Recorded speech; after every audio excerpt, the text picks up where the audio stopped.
Sí, Miguel, los empresarios han hecho una nueva propuesta a la comisión que está estudiando el Código de Trabajo en el Senado, que la preside el senador Ligüey, Barón Durlú. Él informó que los empresarios le dijeron a él que están dispuestos a ceder en el asunto de la cesantía para aprobar el Código de Trabajo con una serie de condiciones. La primera es que el pago de la cesantía, cuando se trata de montos altos de un empleado que ha sido cesanteado, entonces se prorratee el pago en varias cuotas. Por ejemplo, un empleado que ha sido despedido y que hay que pagarle 100,000 pesos. Los empresarios están poniendo que muchas veces la mediana y la pequeña empresa no tienen el dinero inmediatamente para pagarlo. Entonces que se le prorratee en el pago, en acuerdo con el empleado, vamos a decir, en 5 o 6 meses. Financiárselo y se lo dando por partida. Y también proponen ellos ese pago prorrateado en partidas y también proponen que las multas que se le... porque muchos empleados cuando no le pagan, el Código de Trabajo establece que después de haber sido cesanteado hay que pagarle 10 días después. Entonces los empresarios ahora están proponiendo que no sea inmediatamente 10 días después, sino que sea en 3 meses. Eso es razonable. Sí, es razonable. Y la otra parte que están proponiendo también es que cuando se trate de la mediana y la pequeña empresa, ese plazo sea más largo. El plazo de pago. De manera que ahí, fíjate tú, ya se va más o menos llegando a un acuerdo, no de eliminar la cesantía, sino de ponerla de suerte que el empresario pueda tener facilidades para cumplir. Sí, es razonable. Incluso el empleado mismo o ex empleado le convendría, porque hay mucha gente a veces cuando llega un dedito junto, los gastan, los tiran para arriba. Sí. Y a los 15 días ya están con precariedades. Mientras que así tú tienes ya garantía de que por lo menos esos 3 meses ya tenés ya un flujo de ingresos, ¿no? Que te permite hasta para ayudar al uso racional de lo que le entre. No, y eso ayuda a descongestionar un poco la justicia, que hay miles y miles de casos laborales y muchos abogaditos que viven de eso. Que aprovechan cualquier cosita para crear listas con el empresario para extorsionar al trabajador y al propio empresario, porque muchos de esos le llevan los casos. Abogados le dicen, yo te llevo el caso tuyo de demanda contra tu empleador, pero tú tienes que darme el 50%. Sí. No, y a veces le avanzan ellos precisamente de eso, para cobrarle entonces un mayor porcentaje. De manera que esperamos que se arribe finalmente a ese acuerdo en el Senado y pueda aprobarse el Código Laboral, que es importante. Hay 2 cosas. Fíjate, el Código Laboral se aprobó en el 92, juntamente con la reforma tributaria que se aprobó en ese tiempo también. La reforma tributaria, la reforma arancelaria, fue todo un paquete. Sí. Entonces ahora queremos renovar esas leyes, pero no se ha podido aprobar ninguna. Así es. Ninguna de ellas no se ha aprobado. La reforma fiscal no se pudo aprobar. Tampoco se ha podido la reforma laboral. La reforma arancelaria, no he oído que han hablado de eso. Se aprobó el Código Penal, pero falta todavía el Código de Procedimiento, el Código Procesal Penal, que es el complemento del Código Penal. Bueno, pero ese código no es tan viejo. El Código actual, el Procesal Penal. No, siempre requiere ajuste, pero no. No, lo que pasa es que tú tienes que ajustarlo al Código Penal. Bueno, claro, adaptarlo a lo que corresponde, claro. Aquí procedimos al revés. Se aprobó el Código Procesal Penal aquella vez, hace más o menos 10 años, sobre el Código Penal viejo. Ahora hay que aprobar el Código Procesal nuevo relacionado con el Código Penal nuevo. Sí, claro, porque hay que ajustarlo a lo que dispone el Código. Sí, porque el código que se aprobó ahora, el Código Penal, incorpora varios delitos que no existían en el viejo. Bastantes delitos. Creo que 30 o 40 delitos nuevos. Entonces, para esos delitos nuevos hay que hacer un procesal, ¿entiendes? Porque claro. El Código Procesal Penal viene siendo como el reglamento de aplicación del código. Eso es. Entonces está pendiente ese y pendiente esto. El cúmulo de pena, por ejemplo. Sí, y pendiente también, entonces ahora el código laboral es necesario, fundamental. Esto, y un tema que, de nuevo, la pobre ONU sigue diciendo, se queja, ¿verdad?, de que el tema haitiano ha sido abandonado a su suerte y que los grandes países no quieren hacer su aporte de manera efectiva y suficiente. El tema es que ya la pobre ONU, como eso ha sido un instrumento al servicio de las grandes potencias, precisamente Estados Unidos, pues se limita a eso, a vociferar, a clamar ayuda. Cuando ese organismo debería tener la fuerza suficiente, la legitimidad suficiente para disponer, ¿verdad?, acciones concretas.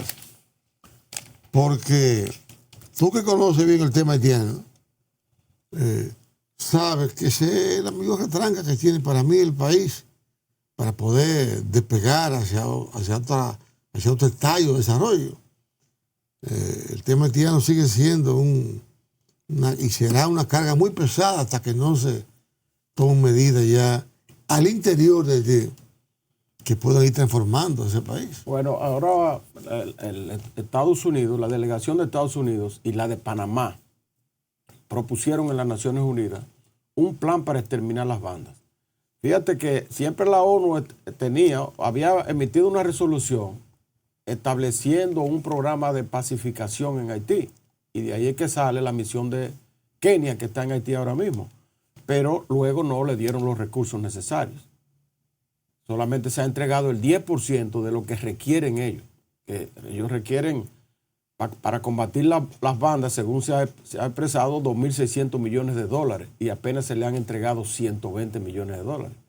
Y ese dinero apenas da para pagar el salario de los... No, pero eso es un 5%. De los policías haitianos que están allí. Ahora, los Estados Unidos y Panamá han variado el chucho. Ellos ahora están proponiendo en la ONU que se cree un programa para eliminar las bandas. Las bandas. Para eliminar las bandas. No las causas que generan las bandas. No, para eliminar las bandas. Entonces lo han propuesto así. Todavía los detalles no se conocen bien de esta propuesta que está haciendo, pero... es las bandas, porque el problema es las bandas. El síntoma fuerte son las bandas. La preocupación persiste, lo que no aparece es el dinero. Ahí es que está el Pero problema. viendo tú cómo ya se habla de controlar a las bandas. ¿Qué significa matarlo a los cabecillas? Y descabezar eso. Pero las causas que generan la aparición de bandas, el surgimiento de bandas. No, la causa... de eso no se habla. ¿Por qué? Porque hay que eliminarla. O sea, la causa... Imagínate tú en Haití, ¿cuáles son las causas? Tú sabes que en Haití, eso es histórico, la existencia de bandas. Es histórico. Eso viene de tiempos inmemoriales en Haití. Pero antes no constituían el problema que son el gobierno prácticamente. No, porque fíjate, cuando estaban los Duvalier, tenían los Totomacú. Los Totomacú no era una fuerza oficial, era parapolicial. Es decir, eran grupos, eran bandas al servicio del gobernante de turno. Porque resulta que en Haití la seguridad del Estado siempre estaba en manos de particulares, de bandas. Pero que en ese caso era para atacar opositores. No, para seguridad. Porque los empresarios también usan sus bandas ya. ¿Los empresarios? Tú ves, si tú estás en Puerto Príncipe y ves que pasa un contingente de vehículos a alta velocidad. Y tú dices, ¿y qué es eso? Es un funcionario, como aquí, que tú ves cuando pasa un funcionario. No, aquí pasa cualquier funcionarito. Sí, pero allá no, allá entonces tú puedes ser un empresario que lleva una jipeta atrás, la jipeta de él va en el medio y lleva una jipeta atrás y otra adelante. Franqueadores. Y franqueadores, ¿ves? Esa es la seguridad de ese empresario. Entonces las viven de eso. Tú creas tu propia banda, como se creaban aquí en la montonera, ¿verdad? Que un general buscaba gente y entonces hacía y se iba a la guerra con su gente. Tenía su mini ejército. En Haití, la creación de bandas es un modo vivendi de financiamiento. Tú creas tu banda, te buscas 2 o 3 armas por ahí, entonces un empresario te puede contratar a ti para que le dé seguridad. Y el Estado también se provee de esas bandas. estaban los Tontomacú, cuando Duvalier. Después Haití creó los Porque chimeas. yo creía antes que los Tomacú eran como policías secretos, eso. No, era una banda para proteger a los Duvalier. Luego, por ejemplo, Haití creó los chimeas. ¿Lo qué? Chimeas se llamaban, su propia banda. Pues yo nunca escuché eso. Sí, eran famosos. Aquellos que le ponían el collar ese. El collar a la gente en el cuello y vaina. Eso no es chimeas, que era un grupo de bandoleros y vaina a servicio del Estado. ¿Cómo se creó aquí la banda? ¿Tú no te recuerdas la banda? La banda era un grupo parapolicial. La banda colorada. Sí, eso lo creó la policía para combatir a los izquierdistas que también estaban atrincherados. Sí.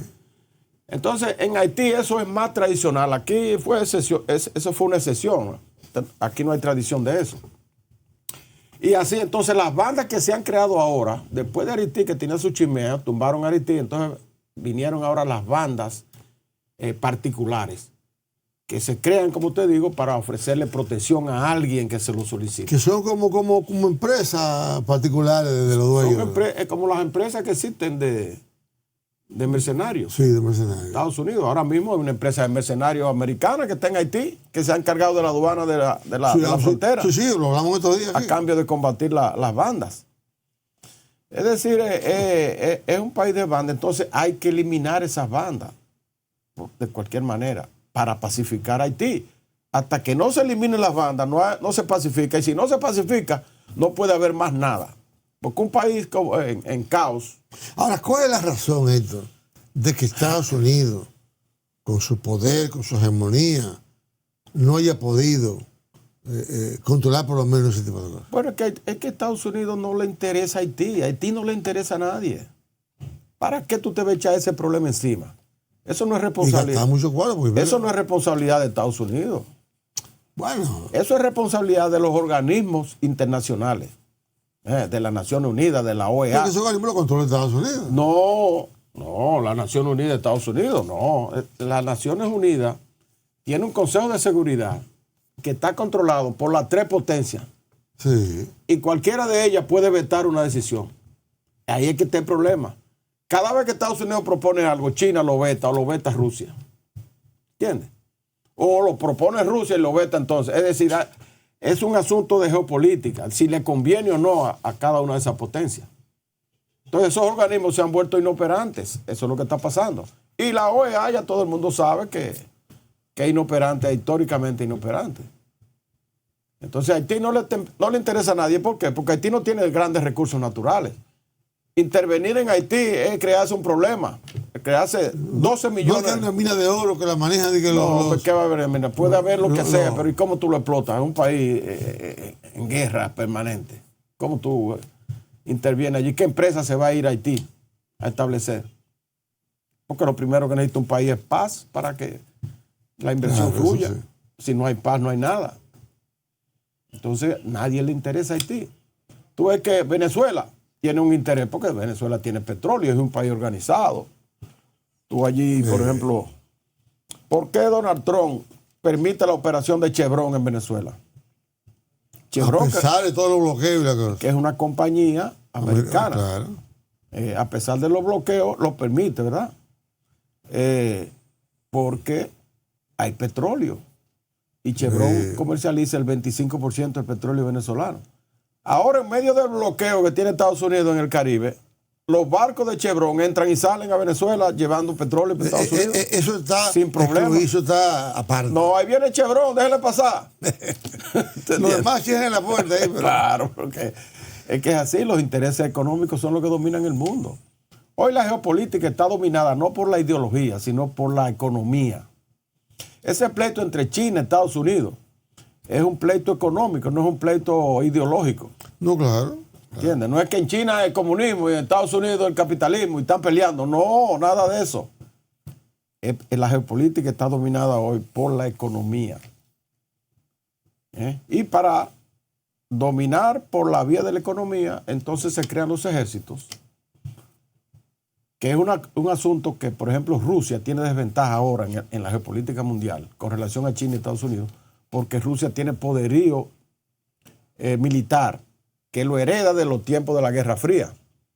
que eso era lo que primaba, el asunto ideológico y militar. Entonces, Rusia hereda ese arsenal de la Unión Soviética y por eso infligen cierto respeto. Pero desde el punto de vista económico no puede competir con ninguna. No, claro que no. Claro la que India ya se le ha ido muy por encima. Claro que no. La India, desde el punto de vista económico. Así es, así es. A Rusia ya la India está compitiendo incluso hasta con China. Y Japón, que es otra potencia económica también. De manera que así está la geopolítica mundial. Pero yo creo que el mundo camina, como se observa, hacia una multipolaridad. Ya la hegemonía de un solo país, ninguno puede ser posible, de manera unilateral. Y hay que entender ya eso, que el mundo tendrá que buscar formas de conciliación, de colaboración, porque ya los papeles que jugaban la potencia antes, que era de imponer a rajatabla esos intereses, ya eso no es posible. Ya se está observando en muchos puntos del mundo que ya Estados Unidos no puede imponer sus reales como lo hacía antes. Y tú vas a Venezuela, Venezuela no va a ser invadida. Estados Unidos sabe que está Venezuela, está Rusia y está China. Y que ha tenido una repercusión terrible. Pero tiene que utilizar algunos mecanismos de disuasión. Déjame decirte, en relación a ese tema último que tú planteaste, de lo que está ocurriendo en las aguas del Caribe, con el bloqueo naval que ha hecho los Estados Unidos a esos países suramericanos, porque no solamente a Venezuela. Los Estados Unidos está jugando una carta ahí bastante estratégica. Tú hablaste de que, bueno, que puede responder Rusia y China en favor de Venezuela. No puede hacerlo. Porque es que el argumento que está empleando Estados Unidos de control del narcotráfico no puede ser repelido por otra potencia. Por ejemplo, por las potencias del BRIC, los organizados en el BRIC, que son aliados de Venezuela. ¿Por qué? Estados Unidos lo que ha hecho es crear una barrera en el Caribe para impedir que continúen las rutas del narcotráfico. Todas las rutas del narcotráfico están en el Caribe. El 80% del tráfico de drogas se desarrolla. Pero entonces no pone barrera a la entrada de su país. Bueno, no, esas son las barreras a la entrada. Sí, pero sigue siendo el principal consumidor de drogas. Está bien, pero las barreras de entrada. Como el 5% de la población mundial. No, pero que son barreras de entrada a los Estados Unidos, porque toda esa droga que sale de Colombia y de Venezuela va con destino al mercado norteamericano. Por eso, pero entra por su, no, como Pérez por su casa. Pero espérate. Quiere controlar a los países y no controla la entrada de su casa. Es como que tú pongas una barrera en la red de tu casa, entonces la puerta la deja abierta. No, pero lo que está poniendo es la barrera para que no entre. Es la barrera en el Caribe. Fíjate tú, hay varias rutas de droga, de narcotráfico, que salen todas salen de Colombia y de Venezuela, todas. Es decir, toda la droga que llega aquí, por ejemplo, a la República Dominicana, o la que llega a Haití, o la que llega a Curazao, la que llega a Aruba, la que llega a todos esos lugares, llega con destino final al mercado americano. Porque la droga que viene de Venezuela a la República Dominicana aquí no vale nada. ¿Qué es lo que vale una droga aquí? Porque aquí no hay un gran consumo. Aquí lo utilizan como pivote para llevarlo. En Haití lo mismo. Entonces, ¿qué está haciendo Estados Unidos? Con esa barrera, no solo impide que entre a su mercado esa cantidad de drogas, sino que ahoga económicamente el comercio de la droga, del cual se benefician muchos gobiernos. Colombia vive de eso. El principal producto de exportación de Colombia es la cocaína. Sí. Y lo mismo pasa en Venezuela. Toda esa frontera de más de 2.000 kilómetros que hay entre Venezuela y Colombia es un comercio profuso de estupefacientes. Lo que la gente no entiende, Héctor, es cómo es que esa lucha antidroga libre de Estados Unidos y no ha encontrado, no ha descubierto, no ha detectado un solo cartel dentro de Estados Unidos. Pero no es lucha. ¿Quién recibe la droga en Estados Unidos? Es que no es sencillamente lucha antidroga desde el punto de vista moral. Es que no es moral. No, es que eso está relacionado con la geopolítica. Porque ¿a cuáles son los gobiernos que ahoga esa barrera que está creando Estados Unidos? Es al gobierno de Venezuela, de Nicolás Maduro, y al gobierno de Petro, que son los dos socialistas. Y de paso le llega al gobierno de Nicaragua, de Ortega, que también es socialista. Porque a esos destinos que va esa droga. Y esa droga es un sustento económico de esos países. Pero por eso que digo que esa lucha antidroga no es real, no es sincera. Pero que no es una lucha antidroga, que tú lo estás viendo como una lucha moralista antidroga. No, los Estados Unidos saben que no puede eliminar el ingreso total de droga a su territorio, porque si lo elimina, primero hay una economía informal, que se mantiene en ese país y que mantiene los bancos. Porque ¿dónde que se lava el dinero de la droga? Es en los bancos americanos. Claro, eso por un lado. Y segundo, tiene más millones de adictos que si tú le suspendes el suministro de golpe, se mueren.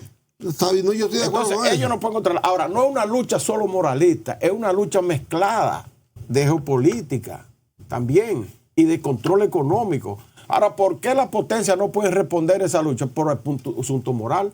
Por eso ellos acusan a Maduro de ser el líder del cartel de los soles, un cartel de drogas. Que eso se lo metió a Estados Unidos, entonces, que nadie le conocía ni le conoce. Esa barrera la hace en el Caribe. ¿Puede venir Rusia a luchar contra ese bloqueo de la droga?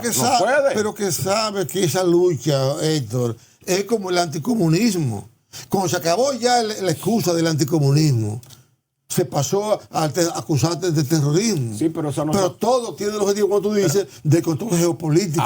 Pero claro. Ahora, eso no es excusa. Pero ¿no? que se le vende a la gente. Eso es real. Que es una lucha en contra de la droga, porque es un flagelo que daña a la juventud, que daña a la sociedad, etcétera, que no hay violencia. Eso es lo que se ha vendido. Por ejemplo, te voy a decir algo. Esa barrera, ese bloqueo que tiene Estados Unidos en el Caribe a la ruta del narcotráfico favorece en la República Dominicana. ¿Sabes por qué? A partir de ahora tú verás poca droga entrando aquí. Y Haití, mira la reacción de Barbecue.